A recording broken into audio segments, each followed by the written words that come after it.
Olá, bem-vindos à nossa análise de hoje. Vamos mergulhar num movimento silencioso, mas que pode mexer bastante com as estruturas financeiras globais. A estratégia da China em relação ao ouro. Oi, pois é, um tema fascinante e cheio de camadas. Vamos investigar por que Pequim está acumulando tanto ouro. O que isso tem a ver com aquela ideia de reduzir a dependência do dólar, sabe? E, claro, o que isso pode significar para todos nós. Sim, quais as consequências, né? Nossa conversa se baseia em várias fontes, tá? Análises de mercado, dados oficiais de reservas, relatórios sobre as novas ferramentas financeiras chinesas, tipo o Yuan Digital, o sistema CIPS. A ideia é ligar os pontos, trazer clareza sem complicar muito. E o interessante, que as fontes mostram bem, é que essa corrida chinesa pelo ouro não é um caso isolado, né? Vários outros bancos centrais, principalmente de países emergentes, estão fazendo o mesmo. Ah, é? Sim. Parece que há uma mudança de mentalidade global sobre como guardar valor. Talvez uma busca por mais segurança fora das moedas tradicionais, sabe? Entendi, faz sentido. Para começar, então, por que esse interesse todo em ouro? De forma bem simples, né? Ouro sempre foi visto como um porto seguro. O clássico ativo de refúgio. Exato. Em tempos de economia instável ou, sei lá, tensões geopolíticas, ele tende a manter seu valor. Pense nas reservas de ouro de um país como, tipo, uma apólice de seguro bem robusta para a economia. Boa analogia. É uma forma de proteger o patrimônio nacional quando o mar fica revolto, né? É um ativo físico, tangível, diferente de moedas que podem ser impressas ou, bom, perder valor rapidamente. E a China tem levado isso bem a sério. Oficialmente, segundo o Banco Popular da China, o PBOC, e também o Conselho Mundial do Ouro, no final de 2024, o país tinha algo em torno de 2.264 toneladas. Bastante coisa. Isso a coloca como a sexta maior detentora oficial do mundo.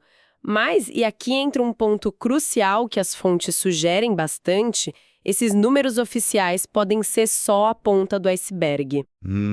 Como assim? Há muita especulação sobre reservas não declaradas, talvez controladas por outras entidades estatais, como aquele misterioso Ghost Fund, o Fundo Estatal de Metais e Pedras Preciosas. Ninguém sabe ao certo. Ah, o Ghost Fund, já ouvi falar. Pois é, além disso, o PBOC comprou ouro consistentemente por 18 meses seguidos até maio de 2024. Adicionou umas 316 toneladas nesse período.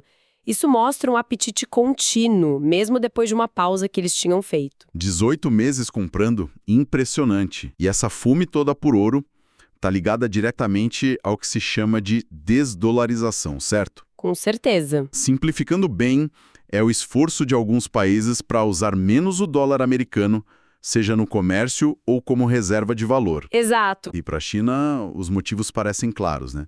Reduzir a vulnerabilidade às sanções americanas, diminuir a dependência da política monetária dos Estados Unidos, diversificar seus ativos. Ganhar mais autonomia financeira. Isso. E, claro, se posicionar como líder numa nova ordem econômica global que talvez esteja surgindo. É importante ter perspectiva, né? O dólar ainda é o rei. Não dá para negar. É a moeda mais usada nas reservas globais, no comércio, nas transações financeiras internacionais. Sim, a confiança na economia americana e no Fed ainda pesa muito. Pesa. Isso reflete a confiança na economia americana e em suas instituições, como o Federal Reserve. Contudo, essa realeza não é mais absoluta, sabe? Como assim? A participação do dólar nas reservas mundiais caiu. Dados do FMI indicam uma queda, olha só, de cerca de 71% lá no início dos anos 2000 para algo entre 55% e 59% recentemente. Uma queda considerável. Nacionais e uns 70% das emissões de títulos em moeda estrangeira. A dominância existe, mas o cenário está mudando. Interessante essa dinâmica. Mas essa estratégia chinesa não surgiu do nada, né? Teve momentos-chave no passado, alguns até meio conturbados, que talvez sirvam de lição. Assim, a história sempre ensina. tem um caso histórico que vale a pena mencionar até como contraste. O tal Yuan de Ouro de 1948. Foi uma tentativa do governo da época de frear uma hiperinflação que estava, assim, galopante. Eu li sobre isso. Tentaram trocar a moeda antiga por uma nova, supostamente lastreada em ouro, né? Exatamente. E para isso, obrigaram a população a entregar ouro e moeda estrangeira que tivessem. E o resultado? Um completo desastre.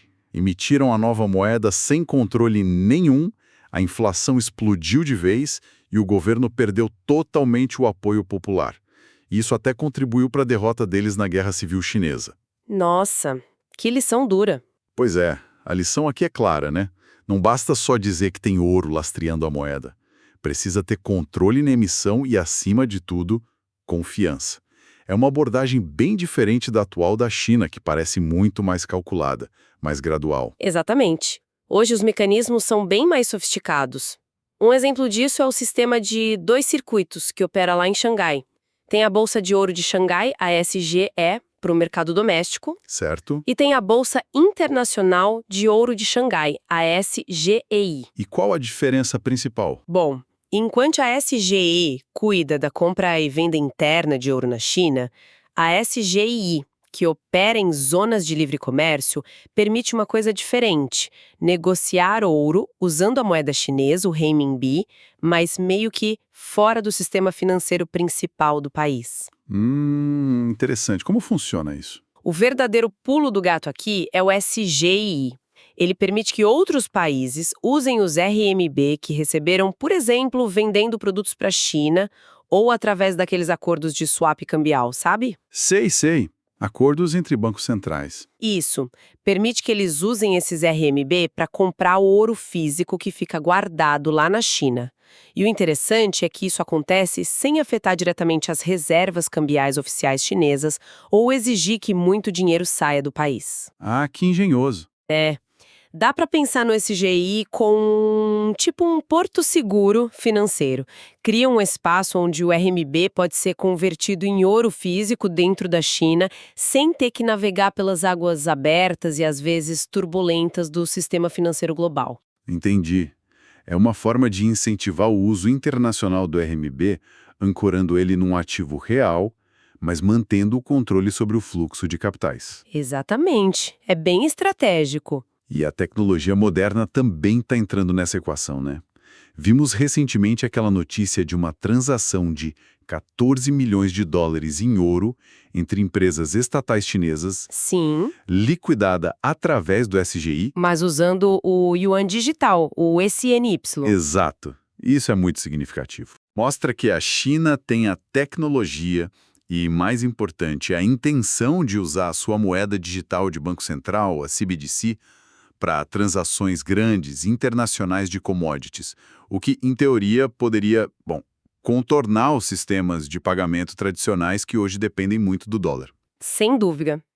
Mas isso também expõe uma das grandes perguntas que pairam sobre essa estratégia, né? Algo que as fontes não respondem claramente. Qual seria? Qual o tamanho real das reservas de ouro não oficiais da China? Aquele fundo estatal Gosfund opera totalmente nas sombras. Ninguém sabe direito. Sem saber quanto ouro realmente existe fora dos registros do Banco Central, fica difícil medir o alcance total dessa aposta no metal, entende? É verdade. É um ponto cego e importante. Então, olhando para o presente, como a China está operando hoje para avançar essa estratégia? A gente vê o Banco Central, o PBOC, continuando aquelas compras regulares de ouro, reforçando a consistência que você mencionou. Sim, eles mantêm o ritmo. E, em paralelo, um esforço enorme no desenvolvimento do Yuan Digital, o SNY. Tem projetos piloto em várias cidades chinesas e testes importantes para uso internacional, né? Sim, muitos testes. Em Hong Kong, Tailândia, Emirados Árabes Unidos. E tem aquele projeto M-Bridge, que é uma colaboração com outros bancos centrais asiáticos e o BIS, o Banco de Compensações Internacionais. Os objetivos com o ICNY parecem claros. Pagamentos mais eficientes internamente, ter uma alternativa estatal aos gigantes privados de pagamento, como Alipay e WeChat Pay. Que dominam lá, né? Completamente. E, crucialmente, criar um canal para transações internacionais em RMB que possa funcionar, digamos, fora do sistema financeiro dominado pelo dólar. Exato. E essa promoção do RMB não se limita ao ICNY. A iniciativa do Cinturão em Rota, a BRI, aquele mega projeto de infraestrutura global, também serve a esse propósito. Como? A China incentiva os países parceiros a usar o RMB no comércio e nos investimentos ligados à BRI. Já vemos títulos sendo emitidos em RMB fora da China para financiar esses projetos. É uma forma de internacionalizar a moeda na prática. Entendi. E o BRICS também entra nisso. Com certeza. Dentro do grupo BRICS, Brasil, Rússia, Índia, China, África do Sul e os novos membros, a conversa sobre usar moedas locais no comércio entre eles está bem avançada. Falam até de um sistema de pagamento próprio, né? O comércio entre China e Rússia, que era 90% em dólar em 2015, caiu para 46% em 2020. Nossa, uma queda bem expressiva. É uma mudança real. E aí entra o CIPS, o Cross-Border Interbank Payment System. A alternativa chinesa ao SWIFT. Exatamente, para mensagens e liquidação de pagamentos internacionais. O CIPS tem crescido bastante, já está presente em muitos países e processa um volume considerável, embora ainda pequeno se comparado ao SWIFT, claro. Ainda tem chão pela frente. Tem. E além disso, o PBOC tem aquelas linhas de swap cambial bilaterais com mais de 40 bancos centrais. São acordos que permitem trocar moedas diretamente, o que pode facilitar o comércio em RMB. O potencial é grande, mas na prática, o uso dessas linhas ainda parece limitado se comparado às linhas de swap do Fed americano. Esquecer que a China também é um dos maiores produtores de ouro do mundo. Produziram uns 380 mil quilos em 2024, segundo as fontes. Isso dá uma vantagem interna, né? Sem dúvida. E eles também exploram tecnologias como blockchain para tentar rastrear o ouro, garantir a autenticidade e facilitar negociações, buscando mais transparência. Interessante. Tentando simplificar essa teia toda de ações, né, usando aquela ideia do Feynman, a China está, ao mesmo tempo, acumulando o ativo físico, seguro, o ouro, construindo as estradas financeiras alternativas, como o CIPS e o ICNY, Certo. e convidando outros países a viajar nessas estradas usando a sua moeda, o RMB, especialmente através de iniciativas como a BRICS e parcerias como o BRICS. É multifacetado. Faz sentido ver dessa forma integrada, mas isso levanta outra questão fundamental, não é? Ok, o CIP está crescendo, o ECNY está sendo testado, mas será que eles podem realmente se tornar alternativas viáveis ao SWIFT e ao dólar para as transações globais mais complexas? É a pergunta de $1 milhão. Ou de renminbis? Quais são as barreiras reais? Regulamentação, tecnologia interoperável e talvez o mais difícil, confiança internacional. Essa é outra lacuna de conhecimento importante que as fontes apontam, né? Exatamente. O quão longe eles podem ir com isso? Diante de tudo isso, o que a gente pode esperar para o futuro? Quais são as implicações dessa estratégia chinesa para o dólar e para o sistema financeiro como um todo? Bom, o impacto potencial existe. Parece claro que essas ações, combinadas com movimentos de outros países, desafiam a posição dominante do dólar. Talvez não uma substituição total e rápida, mas uma erosão gradual do seu reinado, principalmente em certas regiões ou para certos tipos de comércio, parece cada vez mais possível. Sim, a tendência é essa. Poderíamos caminhar para um mundo financeiro mais multipolar, talvez com blocos monetários distintos competindo, um liderado pelo dólar, outro pelo euro e talvez um terceiro centrado no RMB ou numa cesta de moedas do BRICS. É um cenário plausível. Isso traria mais complexidade, claro. E a história nos mostra que períodos de transição entre moedas dominantes, como aquela disputa entre a libra e o dólar no passado, costumam gerar instabilidade. Não é um processo suave. Verdade. E as consequências práticas para mercados e investidores já são visíveis. No mercado de ouro, por exemplo, essa demanda crescente dos bancos centrais ajuda a sustentar os preços. E tem um detalhe curioso que algumas fontes mencionam. Mesmo com preços altos, a oferta de ouro reciclado, a sucata, está baixa. Isso sugere que quem tem ouro está segurando, sabe? talvez esperando preços ainda maiores ou realmente valorizando sua função de reserva de valor. Interessante. Sinal de que a confiança no metal está alta. Exato. Nos mercados de commodities, podemos ver mais produtos sendo cotados em RMB, já existem contratos futuros de petróleo e cobre negociados lá em Xangai. Se isso se expandir, pode mudar a forma como os preços globais são definidos, hoje quase tudo em dólar. E para o investidor comum? Para quem investe, isso exige repensar a carteira. Aquela recomendação do Rei Dalio de ter uns 15% em ouro ganha mais relevância nesse contexto. É preciso pensar sobre ter ouro físico versus produtos financeiros atrelados ao ouro, os ETFs. E até onde guardar esse ouro físico, a diversificação geográfica. Pontos importantes. E tem um impacto nos títulos do Tesouro Americano, os Treasuries. Se países como a China diminuírem a compra de dívida dos Estados Unidos e a participação estrangeira já vem caindo, isso pode forçar os juros americanos para cima. O que seria um problema para os Estados Unidos? Um problemão. Para os Estados Unidos, com uma dívida pública enorme, isso significa um custo maior para se financiar, o que tem implicações fiscais bem sérias. Mas a China não tem um caminho livre, né? Ela enfrenta seus próprios desafios enormes. Com certeza não. Os controles de capital, por exemplo. Eles são ótimos para manter a estabilidade interna, mas limitam muito o uso livre do RMB no mundo. Isso dificulta a aceitação como moeda de reserva global de fato.